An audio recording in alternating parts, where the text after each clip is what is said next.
الرحمن الرحيم. السلام عليكم ورحمة الله وبركاته. إن الحمد لله نحمده ونستعينه ونستغفره ونعوذ بالله من شرور أنفسنا ومن سيئات أعمالنا. من يهده الله فلا مضل له ومن يضلل فلا هادي له. وأشهد أن لا إله إلا الله وحده لا شريك له. وأشهد أن محمدا عبده ورسوله صلى الله عليه وعلى آله وأصحابه والتابعين وتابع التابعين ومن تبعهم بإحسان إلى يوم الدين.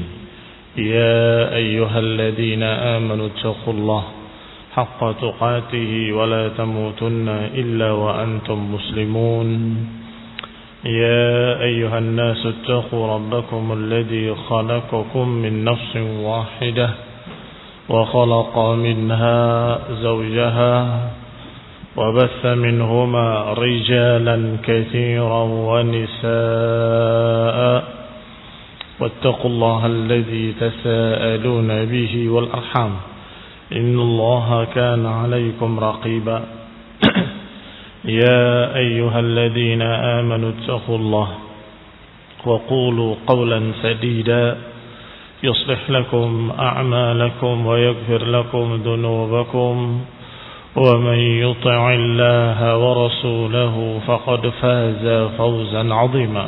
أما بعد فإن خير الحديث كتاب الله وخير الهدي هدي محمد صلى الله عليه وعلى آله وسلم وشر الأمور محدثاتها فإن كل محدثة بدعة وكل بدعة ضلالة وكل ضلالة في النار.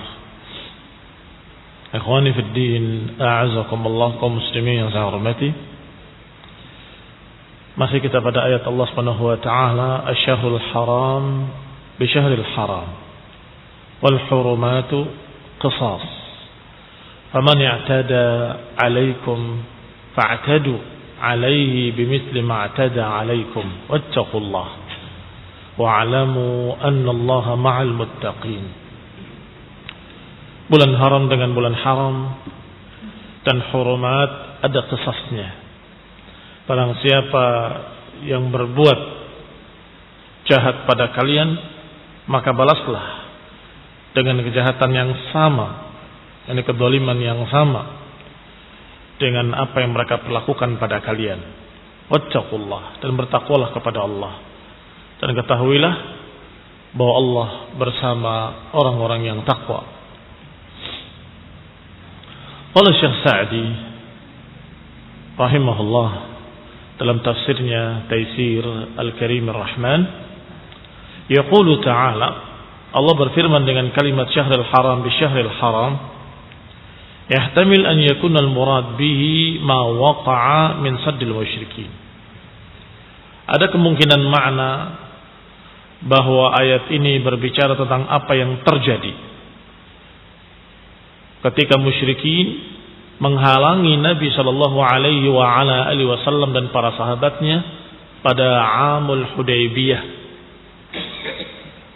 yaitu dihalang anid dukhuli di Makkah, ketika dihalangi untuk masuk Makkah. Wa qaduhum ala dukhuliha min qabil, dan kemudian diputuskan untuk digantinya pada tahun depan.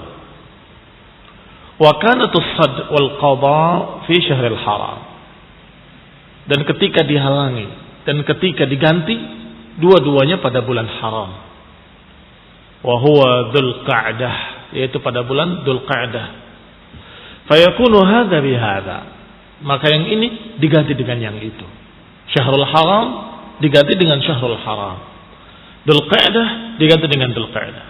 Fayakunu fihi tatyib liqulubi sahabah, dan ini merupakan tatyib, menggembirakan hati-hati para sahabat, bahwa akan diganti bulan yang sama di tahun depan, dan juga akan sempurna ibadah mereka bitamami nusukihim wa kamalihi. Dan sudah dibahas kemarin, walhamdulillah, sedikit kisahnya bagaimana dihalanginya kaum muslimin di Hudaybiyah sampai terjadi perjanjian Hudaybiyah. Dan para sahabat ada yang gelisah, kenapa kok kita mau mengalah untuk pulang? Dan ternyata banyak hikmahnya.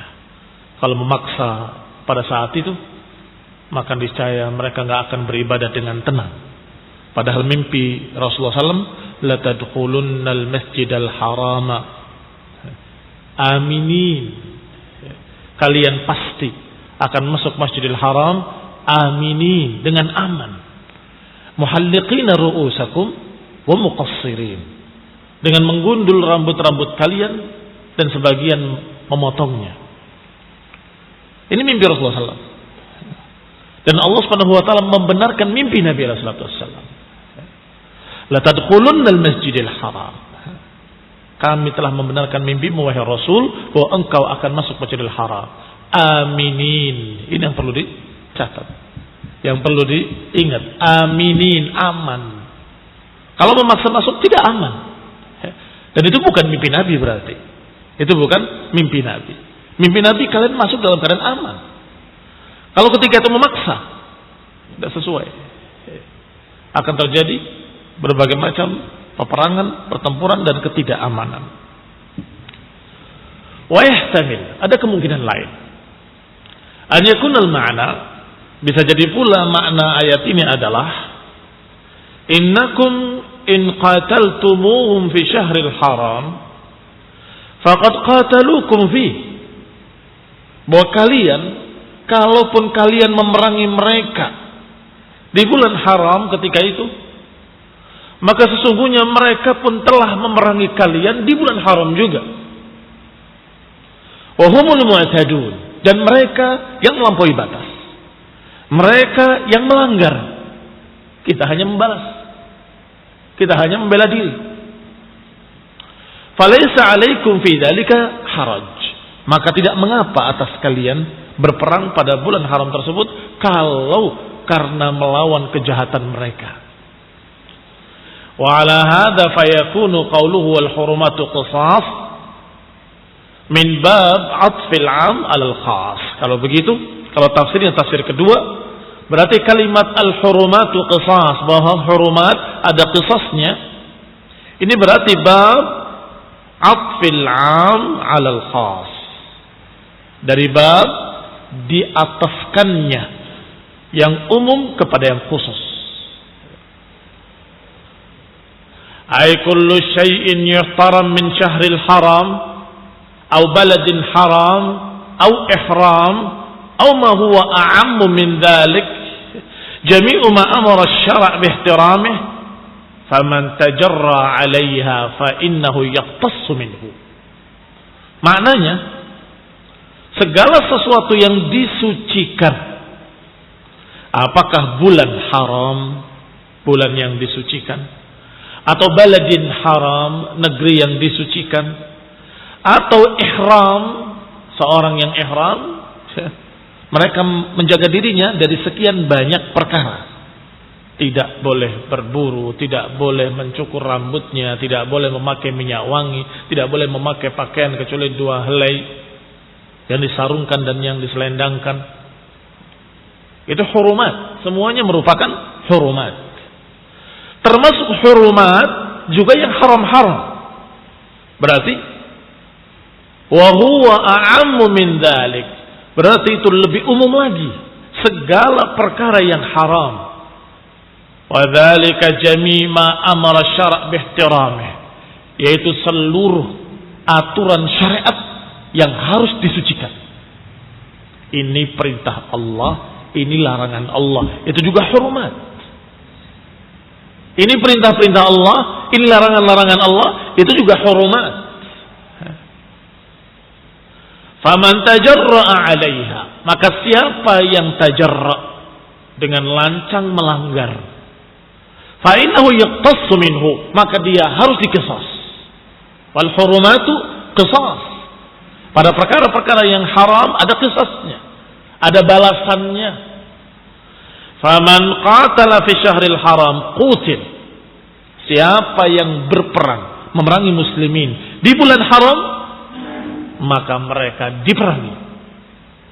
Ya tentunya di bulan yang sama, tidak mungkin kita diam dulu sampai habis, sampai keluar bulan, tidak mungkin. Maka ketika mereka memerangi, menyerang di bulan haram, maka mereka diperangi di bulan itu juga. Wa man hatakal baladil haram, siapa yang melanggar kesucian negeri yang suci, negeri Mekah, ukhidha minhul hadd. Melanggar kesucian negeri Mekah artinya berbuat dosa, berbuat zalim di Mekah. Hal ukhidha minhul hadd, apakah dibalas? Naam. Ukhidha minhul hadd, dihukum dengan hukum hadd. Kalau mencuri, ya dipotong tangannya. Itu karena menumpahkan darah di negeri haram. Karena mereka yang melanggar, maka harus. Kata Allah, hurumat qisas. Perkara-perkara hurumat yang Allah sucikan, yang Allah jaga, kalau dilanggar ada hukumannya. Semua perkara-perkara syariat kalau dilanggar ada hukumannya, ada qisasnya. Walam yakun lahu hurmah, maka saat itu pelanggar tadi harus diqisas atau harus dihukum dengan hukum hadd. Laisa lahu hurmah, tidak ada lagi kesucian. Artinya yang tadinya dijaga, tidak boleh ditumpahkan darahnya, tapi orang ini harus ditumpahkan darahnya, dipotong tangannya. Atau kalau dia menganiaya dan membunuh saudaranya, walaupun di negeri haram, maka dia harus diqisas. Juga dia harus dibunuh sebagai qisasan. Wa man qatala mukafi'an lahu qutila bihi. Siapa yang membunuh mukafi'an, maka dia pun dibunuh, qisas. Apa faedah kalimat mukafi'an? Masih ingat pembahasan qisas? Bahwa qisas itu berlaku kalau mukafi. Mukafi itu sama, seimbang.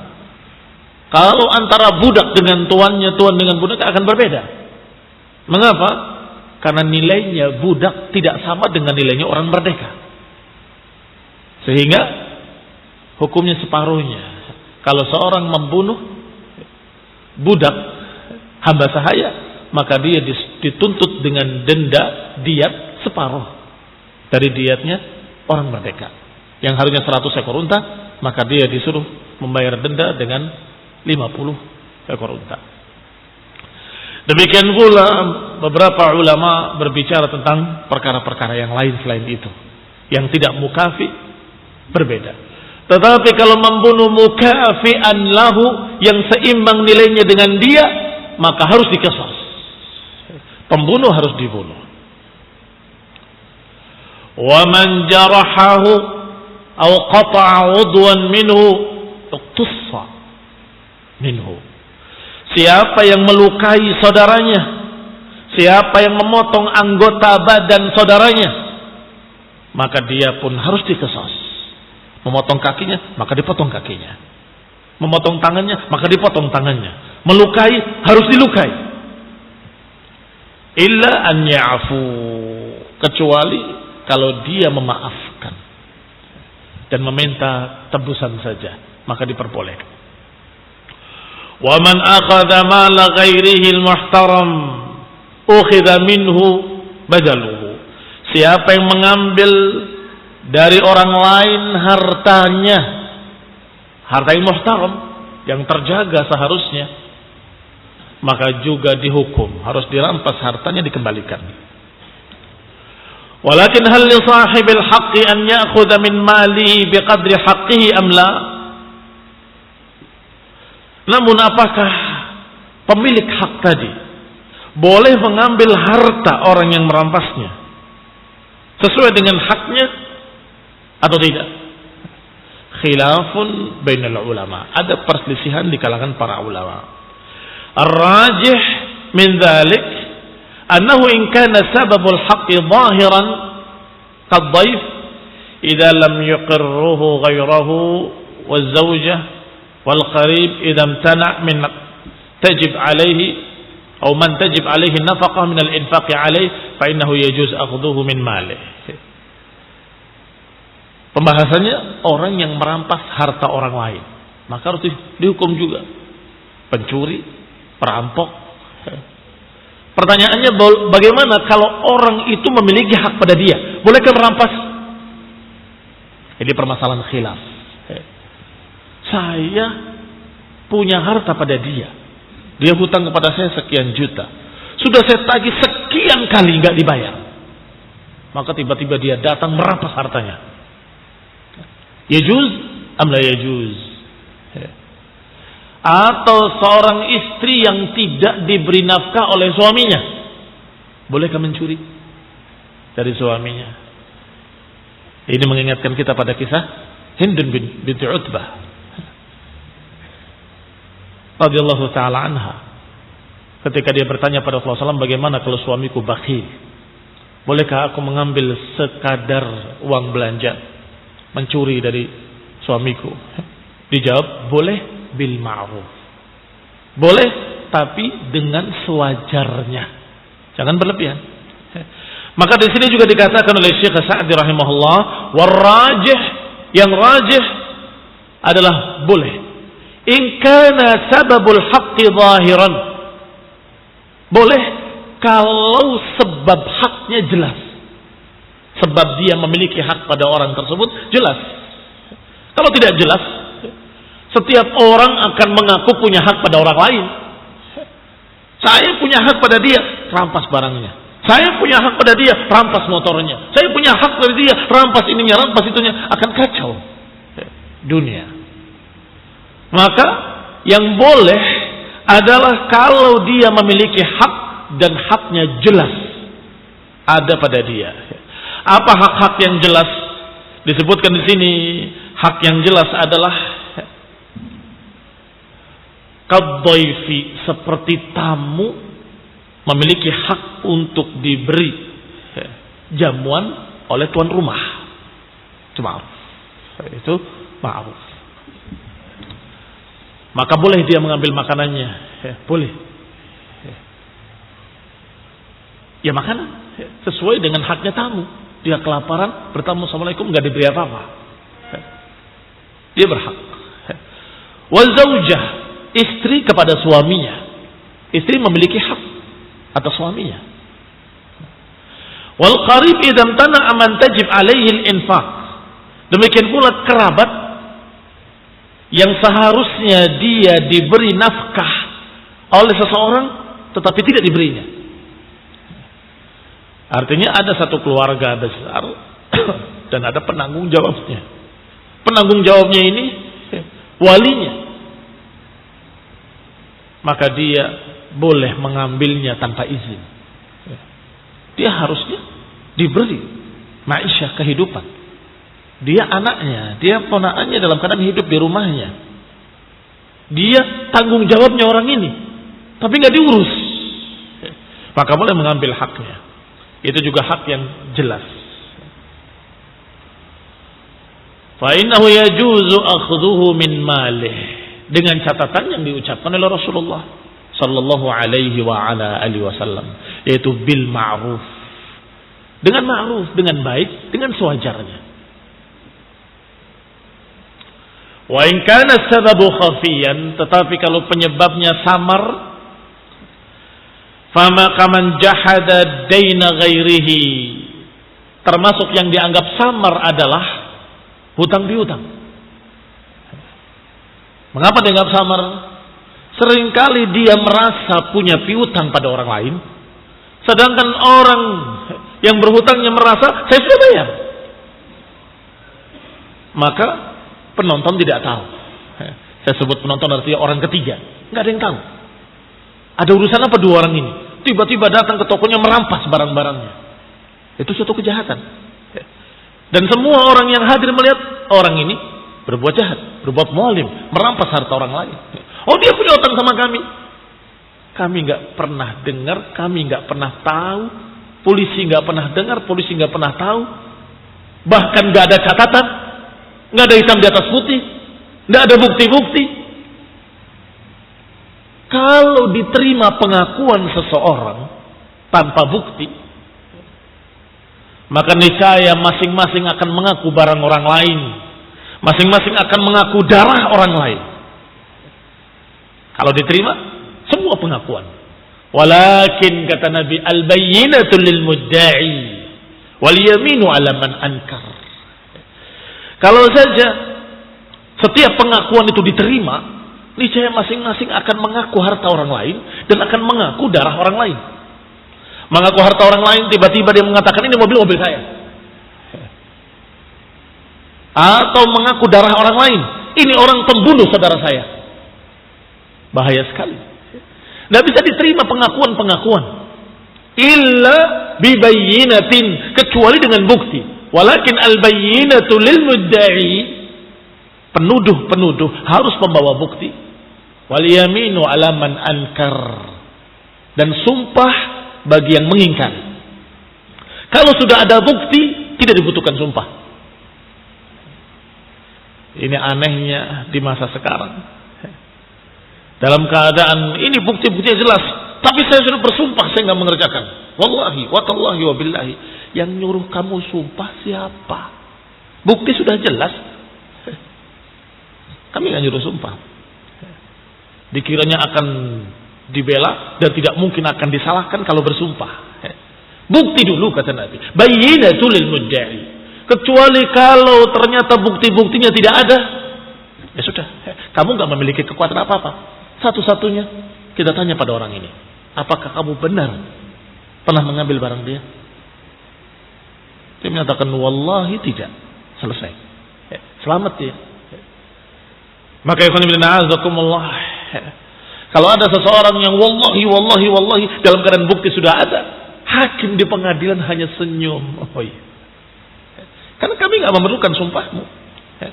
Bukti sudah terlihat.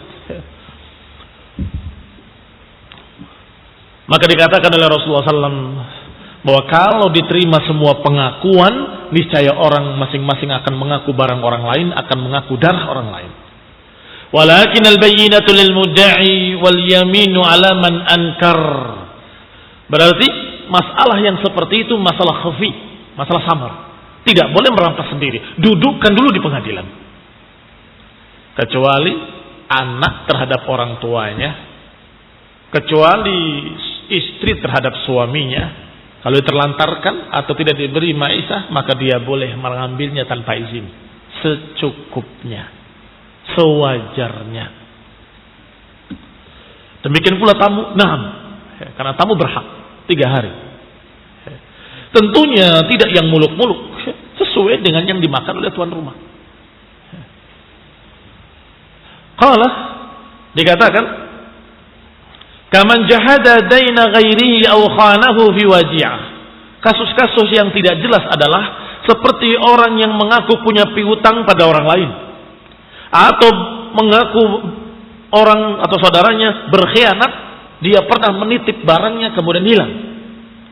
Aw saraka minhu wa nahwi dzalik, atau mengaku dia menuduh, mengaku dan menuduh dalam bahasa Arab sama. Maknanya idda'a, yadda'i atau mudda'i.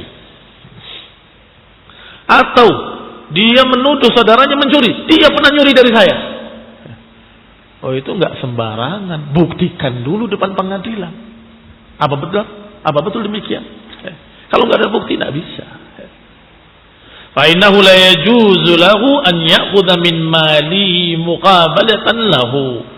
Yang demikian, kasus-kasus yang seperti ini tidak boleh seseorang merampas harta orang lain dengan anggapan orang lain ngemplang, dengan anggapan orang lain pernah mencuri pada suatu saat, atau menuduh saudaranya pernah merampas haknya, atau pernah mencuri, atau pernah dititipi barang kemudian dimakan. Itu semua tuduhan-tuduhan yang harus didudukkan dengan bayyinah. Jama'an bainal adillah. Kesimpulan ini adalah setelah dikumpulkannya sekian banyak dalil. Sekian dalil menyatakan boleh mengambil haknya dengan paksa. Langsung mengambil tanpa izin, boleh. Tapi dalam hadis-hadis lain tidak boleh. Sampai didudukkan dengan bayyinah. Bagaimana ini? mengkompromikan dua bentuk dalil ini.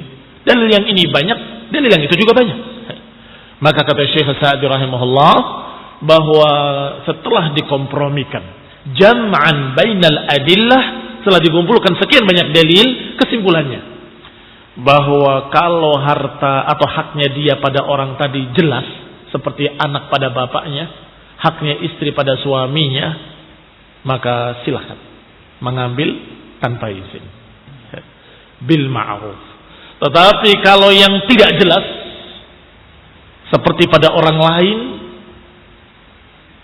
dituduh pernah mencuri, dituduh pernah mengambil hartanya, dituduh pernah dititipi barang kemudian hilang, dituduh pernah dia berhutang kemudian belum bayar, maka harus ada bayyinah, harus didudukkan di depan pengadilan.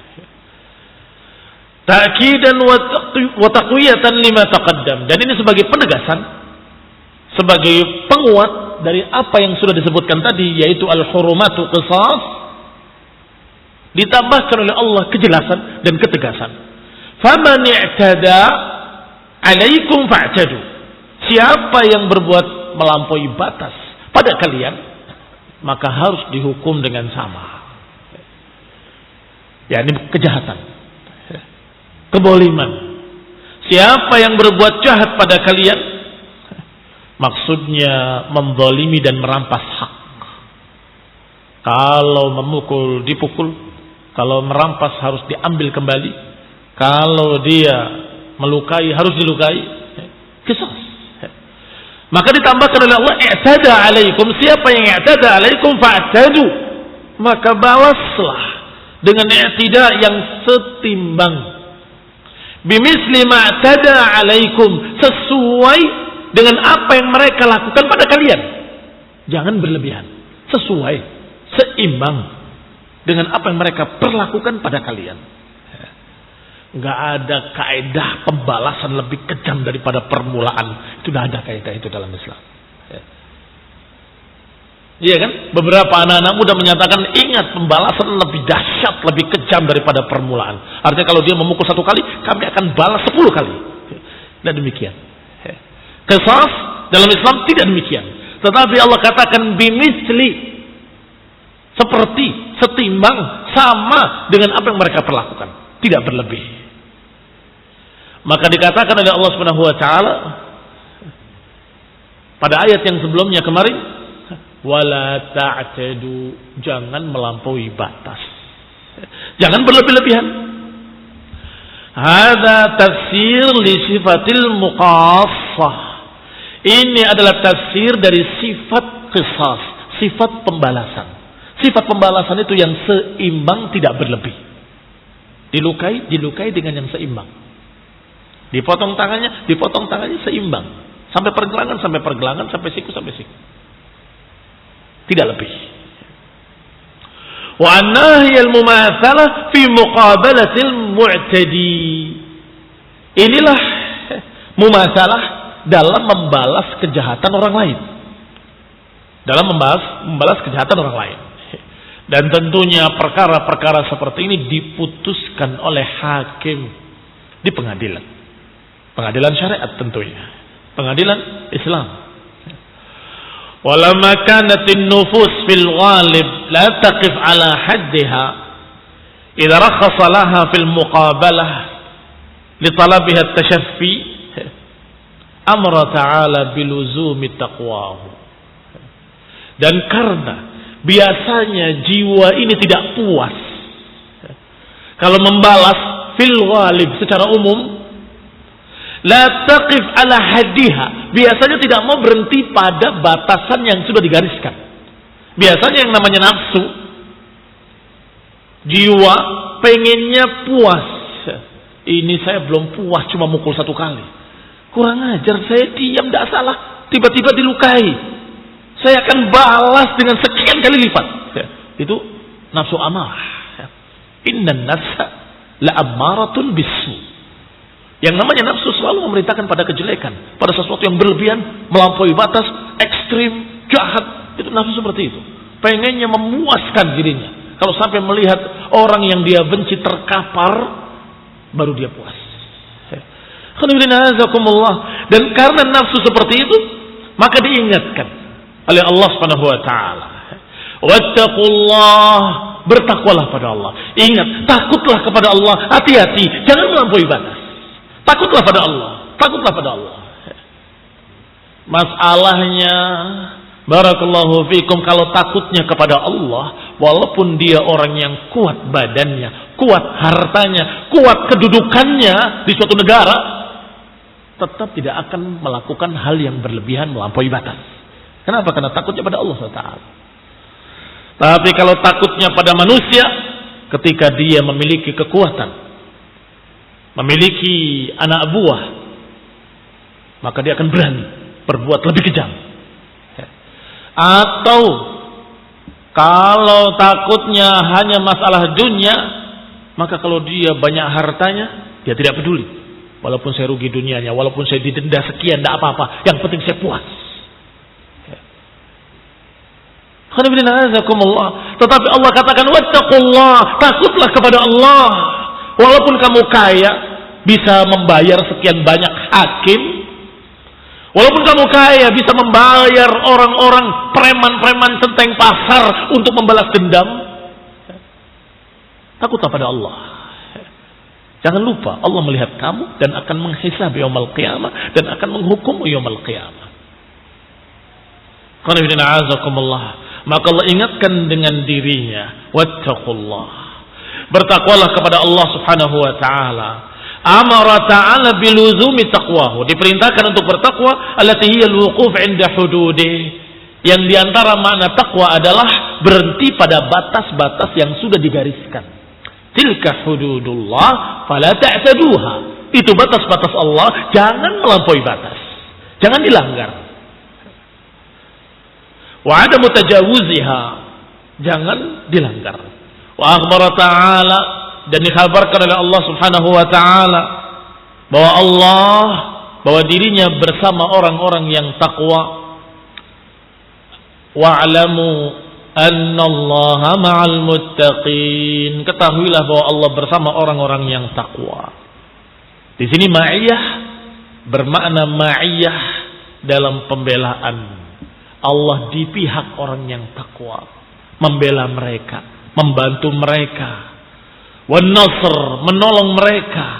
Wat ta'yid, mendukung mereka. Wat taufiq, memberikan taufik untuk mereka, orang-orang yang takwa. Wattaqullah wa'lamu annallaha ma'al muttaqin, ketahuilah bahwa Allah bersama orang-orang yang takwa. Sangat bagus sekali ucapan Allah Subhanahu wa taala. Tammat kalimatu rabbik sidqan wa adla. Sungguh sangat sempurna ucapan Allah Subhanahu wa taala. Diingatkan bahwa bulan haram dengan bulan haram. Diingatkan bahwa segala perkara, aturan-aturan ada hukumannya. Maka barang siapa yang menyakiti kamu, sakiti dengan seimbang, balas dengan seimbang, jangan berlebihan. Dan ingat, takutlah pada Allah. Takutlah kepada Allah. Sungguhnya Allah akan membela orang-orang yang bertakwa. Allah taufiq wal afiyah, Allah hidayah wa rahmah. Subhanakallahumma bihamdik, asyhadu an la ilaha illa anta astaghfiruka wa atubu ilaik. Wassalamu alaikum warahmatullahi wabarakatuh.